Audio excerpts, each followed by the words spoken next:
In the late 1910s, there were only a few Armenians living in San Francisco, but the scarcity never stopped them from creating a community and establishing a parish.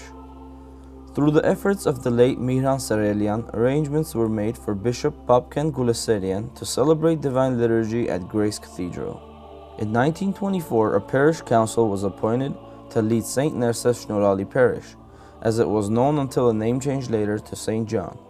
Sunday services in the 1920s were held in the Trinity Greek Church on 7th Street, as well as in 2 Episcopal churches. Having no permanent priest, spiritual needs were met by Father Guldalian of Yetem and Father Kasparian of Fresno. In 1941, a Lutheran church was purchased, and in 1942, on Armenian Christmas, the sanctuary was consecrated and given the name St. John Armenian Church. The site remained the spiritual home of the Armenian community of San Francisco until the property was taken by the state of California for the construction of freeways, until the consecration of the current sanctuary on Olympia Way in 1958. Church services were held at All Saints Episcopal Church. It was under the leadership of Archpriest Father Artun Semparian that the new facilities were designed, built, and funded. It was through his dedication and that of Yeretskin Beri that the community united to create a strong base for future growth. He was succeeded by Father Arten Ashtian, Archpriest Father Sipan Mexian, Archpriest Father Mushek Tashtian, Bishop Aris Shirvanyan. Reverend Father Sarkis and Father Tiran joined the St. John family to continue building upon the foundations already created by the community. In the winter of 2012, Deacon Matthew Ash, newly graduate of Gevorkian Theological Seminary in Echmiadzin, was appointed as parish pastor by Archbishop Hovnan Terterian. My name is Deacon Matthew Ash, and I'm the pastor of St. John Armenian Church in San Francisco. I was born in Los Angeles, California, where I grew up. I attended church at St. James in Los Angeles, where my foundation was laid for a life dedicated to the church. I give most of the credit of that to my parents, Janine and Ralph. They had a zealousness for service in the church that I believe they passed on to me at a very early age. And I say both of them because often people comment on my last name because it's not Armenian, and it's visible even to people who aren't even very closely aware with Armenian culture that it's not an Armenian last name. This is because my father was not Armenian. However, he had a true sense of dedication for the Armenian church, serving on the parish council, serving in various auxiliary bodies. It was an opportunity for me to see that service to the church was something that came from the heart.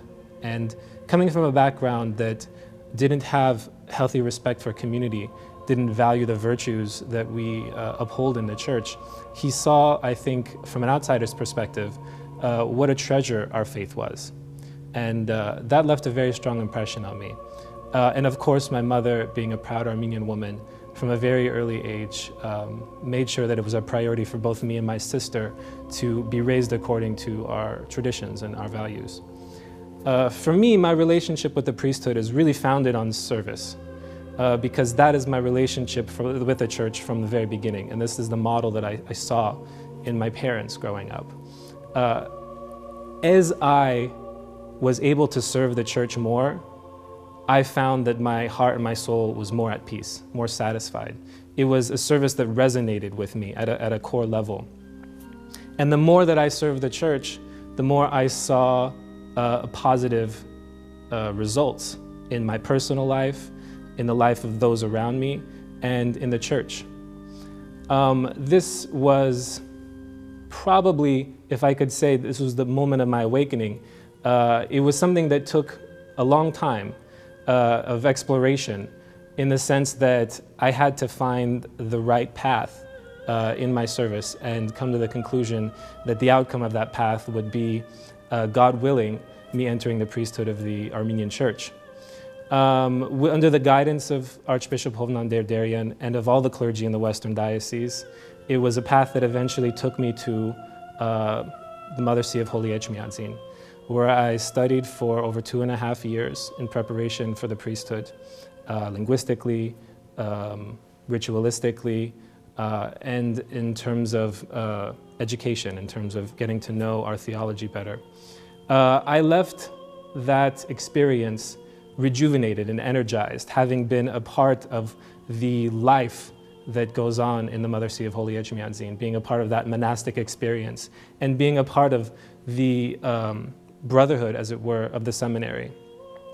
I learned so much from the talented teachers at that seminary, but I learned perhaps just as much from my classmates who were engaged in the same process that I was, who were following the same path that I was at the time.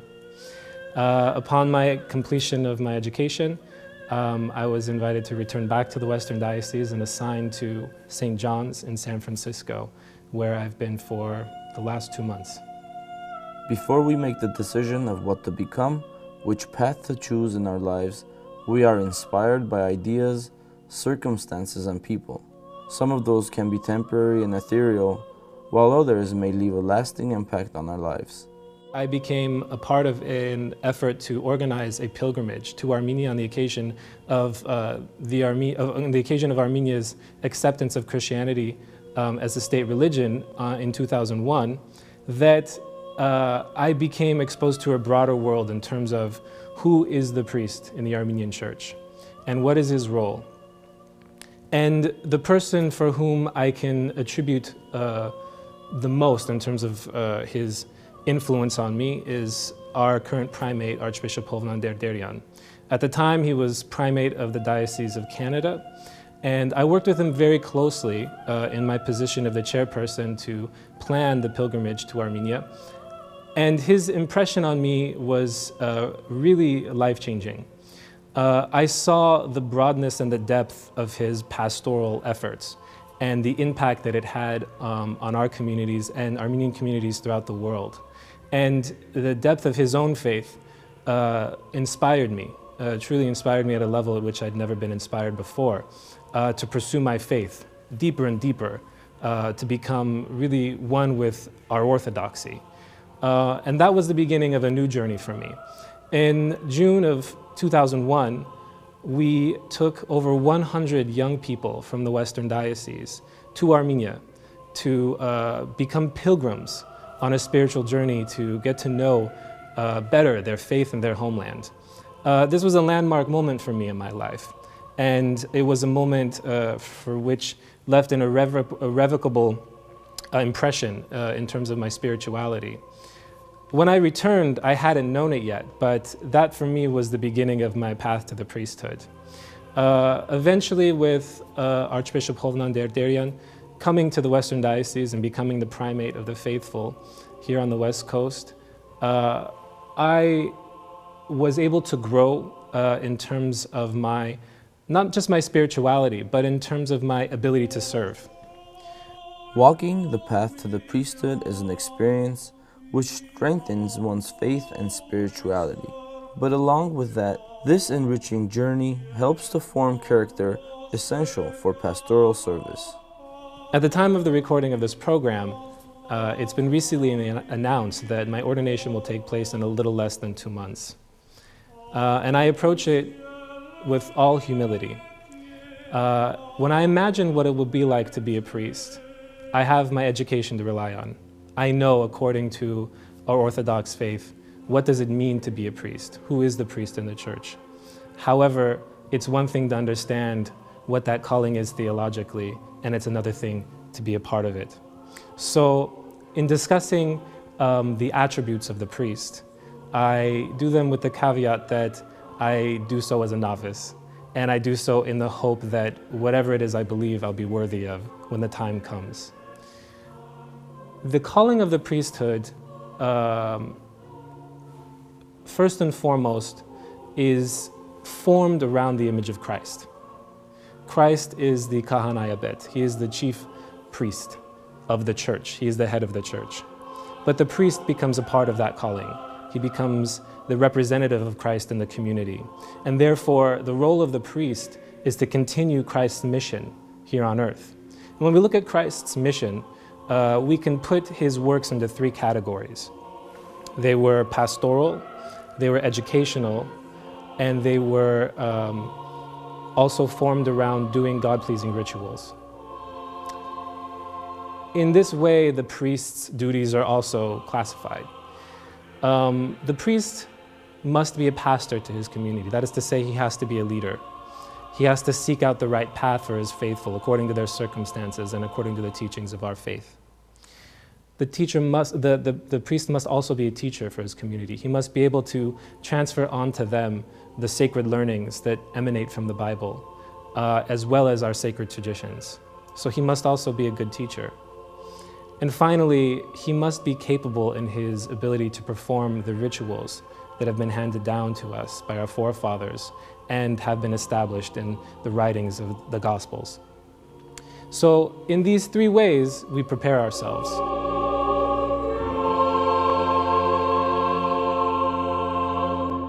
We are human beings. The clergyman cannot be separated from, his humanity.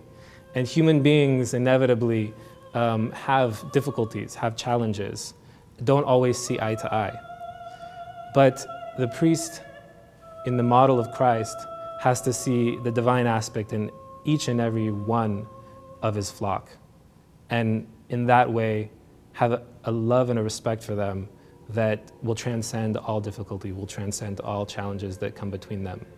That is in many ways the most important and the most difficult calling of the priest. And without that single attribute, his works, I don't think will be successful. I also believe that the priest, in terms of his capacity as a leader, must have vision.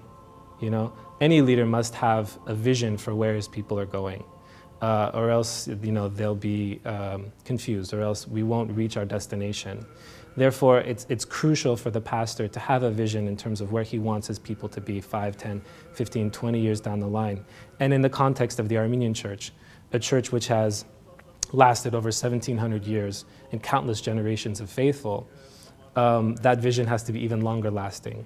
What will the effects of our decisions be 100 years down the road, 200 years down the road? So that ultimately this church, which is the body of Christ, finds salvation. The calling to the priesthood, in essence, is a calling to carry out the will of God.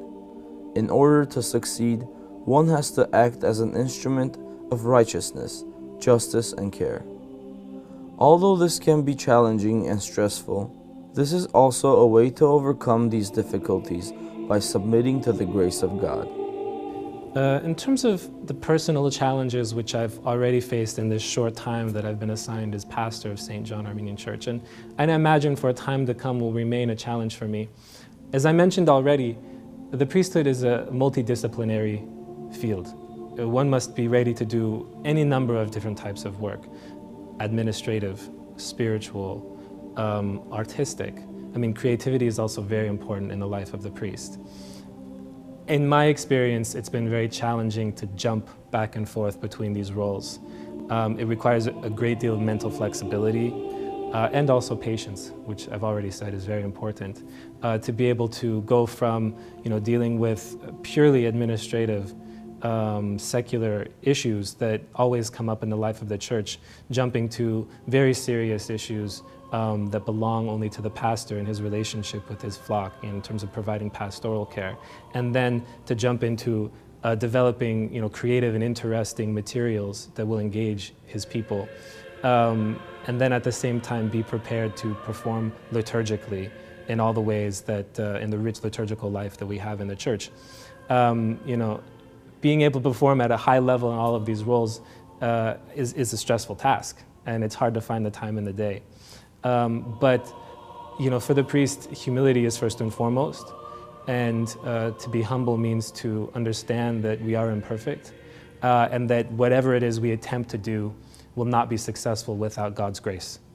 So we also have that going for us, that when things get difficult, we can take a step back and say, I am God's tool on this planet. I'm here to do His will. Make me worthy and give me the ability to do what it is that I need to do, even though as a human being I'm imperfect, and as a human being I'm lacking. But give me what it is I need so that I could do your will. The richness and complexity of the service and the work performed by a priest can be exhausting and demanding. Only the person who loves and is committed to Christ can find happiness and serenity in that mission.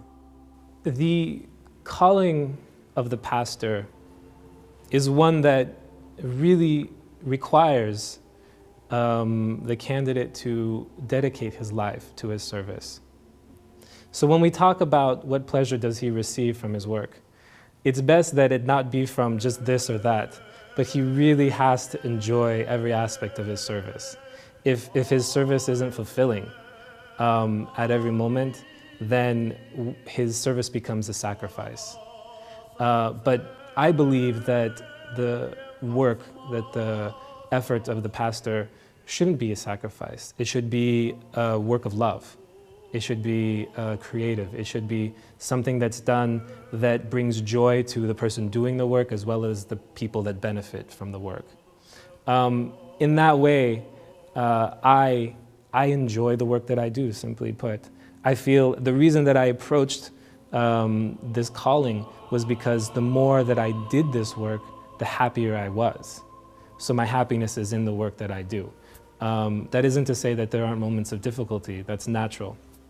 But I believe that there are many callings. You know, we often talk about the priesthood as a calling. But I believe that each and every person was given a calling on this planet. And the sure sign of what that calling is when doing it brings you joy and fulfillment. Therefore, my work is my joy. In order to stay fit and strong, athletes have to practice constantly. It is the same for every profession. The priesthood is not an exception. In order to grow spiritually, the priest has to practice love, care, and reach out to his flock.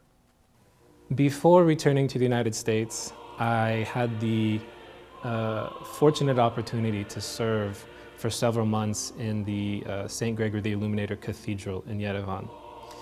During this time, I experienced a completely different world in terms of pastoral life, in a way that I didn't expect.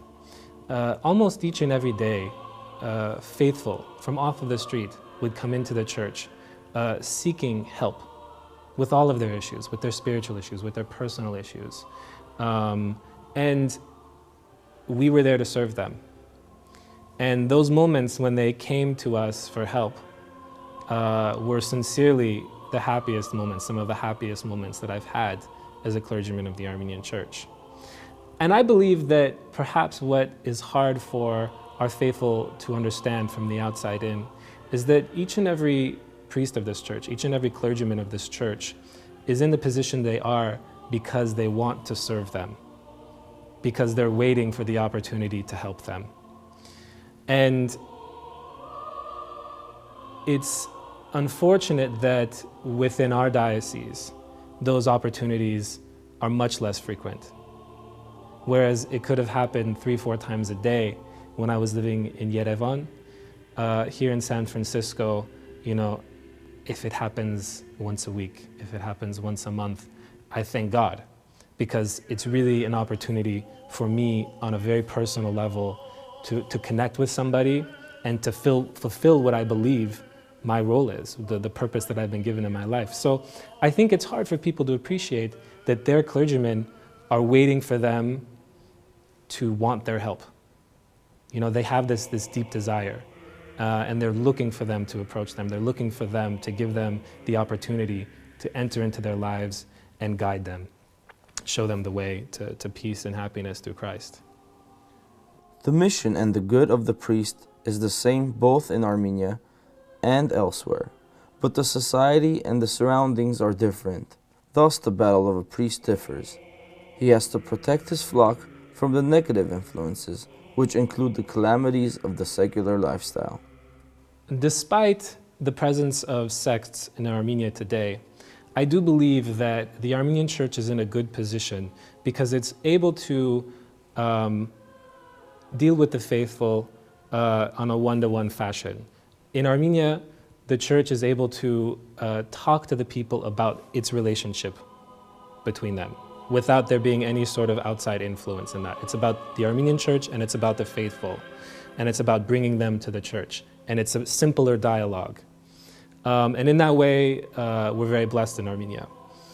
In the diaspora, especially in the West, it's truly an aspect of daily life that I think interferes in terms of our faithful's relationship with the church, that on a constant basis they're receiving input, messages from society, from the media, from the news, that influence their relationship with our church, especially with regard to their faith, spirituality, Christianity as a whole. For example, when a member of our faithful hears of a controversy with the Catholic Church, when a member of our faithful witnesses or reads in the news about some of the polarizing activities of some of the prominent churches in America in terms of their relationship with culture or science, this inevitably on some level affects their relationship with Christianity, despite the fact that the Armenian church has no role to play there. And in many ways, we're fighting against a reputation that doesn't belong to us. And I find that a really sort of subversive influence on our faithful that we have to counter at a core level, because their faith is diminishing, not because of what our church has done, but we've got to go and fix that relationship. We've got to go and address those concerns that come into their minds because they hear about unorthodox activities on behalf of other churches. And as a result of these sorts of messages as a whole, in the United States and in the West, we witness a diminishing of faith, a diminishing of spirituality, and certainly a negative attitude towards religion. So we're forced to fight battles that were started by other people, which is very unfortunate, and I believe especially amongst the youth is a very serious issue. Additionally, again, talking about culture in the West, our faithful, just like all people in the West, are bombarded daily with messages from the media that focus on their egoism, that focus on their materialism, that encourage a message of consumerism amongst the people to drive the economy. The economy is good, but these messages are ones that inherently disconnect our people from what the church is. Church is about community. Church is about rejecting the ego and being part of a group of people that focus themselves on God. One cannot focus on God if they're focused on themselves, if they're self-obsessed.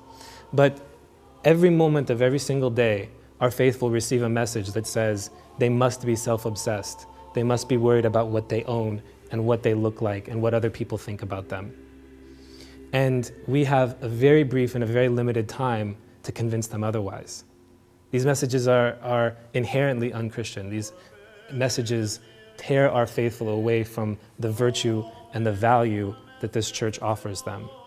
And that is a real struggle that the church faces today in the West that fortunately doesn't exist in Armenia currently.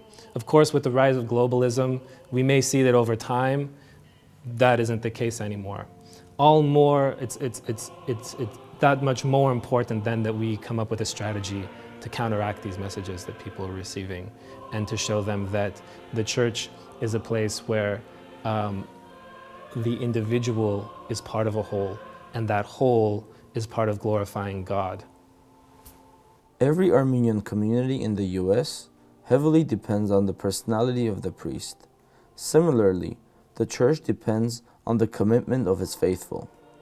Only a genuine Christian unity can secure longevity of the parish, and St. John Armenian Church of San Francisco is one bright example of the loyalty that bonds the parishioners. The Armenian Church in San Francisco was established in the 1920s, and this particular church structure was consecrated in 1957. Comparatively to some of our newer communities, this is an older community, which was established by first-generation immigrants who fled the genocide. Very fortunately, the makeup of this community was very capable, very strong, very devout. And the result of that is that today we have a wonderfully stable church in this community, one that's poised to serve the people. And I don't want to put it in the past tense because I believe that still in this community we have very, very devout, very capable parishioners and community members. In terms of what differentiates itself, all of the churches of the northern region, and perhaps outside of the central and southern regions of California, are farther away from our community centers, those being primarily Los Angeles, Southern California. As a result of that, the numbers of our communities are smaller. And as a result of that, I believe that they are tighter. You know, they cling to each other harder, they know each other better, and they look to each other more often for help. So in this way, the community is almost stronger because it's smaller. And that also works to our benefit. Like every parent, the priest, as a spiritual father, has his vision for the faithful of his church. With his mastery of a compass, he will lead and guide the faithful on the path to righteousness. Because of my relatively coming to this parish, it's hard for me to have a very long-standing vision for where I believe this church should be. But I have an idea of what it is that we would like to see in the years to come. Before I say that, let me just say that I believe in the diaspora. The Armenian Church, just like its clergymen, is forced to play many roles that maybe in the homeland it doesn't have to play. And one of those roles is as a center, as a force that addresses the needs of the community, not only on a spiritual level, but on a cultural level as well. In communities like San Francisco, that's all the more important. Our culture, our heritage, is wrapped up with our faith in a way that is completely inseparable, in such that one and the other are nearly the same. That to be a good Armenian is to be a good member of the Armenian Church, and to be a good member of the Armenian Church is to be a good Armenian. That is to say that we should possess the virtues and value the traditions of our people. And therefore, I believe the church has a role to play in that. And as big of a role as we're able to play in that, then the longer we can ensure the spiritual success of our parishes in the diaspora. Here, looking forward at least 5 years, what I would like to see is a community that's even stronger, that leverages its stability and the capabilities of its people in a way that increases its mission-based activities, charitable activities, because now that we have the strength, the internal strength, we should be able to be, the hands of Christ in this world, reaching out, helping people in communities that are less fortunate. I want to see a church that is even more united, that brings together all facets of the Armenian community in the greater San Francisco area. And I want to see a community that is guided by a single vision. Our communities are always more successful when they're approaching a goal, when they have a vision that unifies them. And I'm sure that in this community, we'll be able to find that project, that idea that unifies our people, so that this church can become a model of a church that was established in the beginning of the 20th century and has had up and downs throughout that century and into the 21st century, but has come out of it stable and looking to be strong and looking to be effective, looking to be a center for cultural learning, and of course, most importantly, a gateway, a doorway to their faith and to salvation.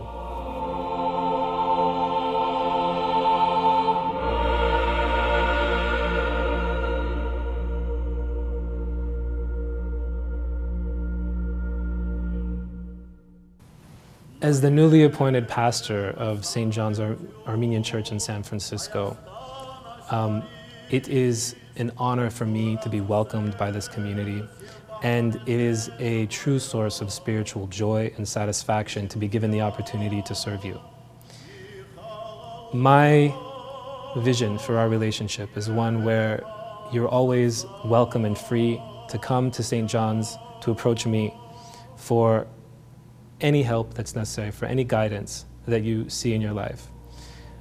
This church is your home, and as such, I want us always to treat it that way. I want us to have between us a relationship which is warm, a relationship which is open, and a relationship which is one that is mutually satisfactory, one that results in happiness and success for you, for myself as the pastor of this community, and for the Armenian people of the greater San Francisco area.